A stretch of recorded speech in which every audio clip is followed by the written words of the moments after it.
বিশ্বের যে কোনো জায়গাতে যদি বিনোদনের মূল দুটি মাধ্যমের কথা বলা হয় সেখানে প্রথমেই আসবে সিনেমা বা মিডিয়া, আর নয়তো আসবে স্পোর্টস।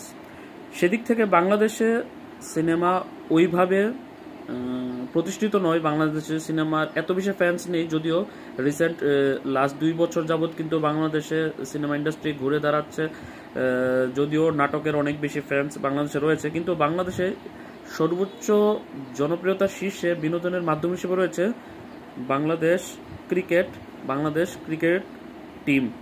কিন্তু বর্তমান দেশের পরিস্থিতি বিবেচনায় আসলে ক্রিকেট নিয়ে কথা বলার মতো ওই ধরনের অবস্থা এখনও তৈরি হয়নি। কিন্তু যেহেতু আমি প্রফেশনালি ইউটিউবে বাংলাদেশ ক্রিকেটকে নিয়ে অ্যানালাইসিস করি, সেক্ষেত্রে এখন অনেকদিন যাবৎ আমি ভিডিও বানাচ্ছিলাম না, যদিও বেশ কয়েকদিন হয়ে গিয়েছে যে বাংলাদেশে ইউটিউব চালানো যাচ্ছে।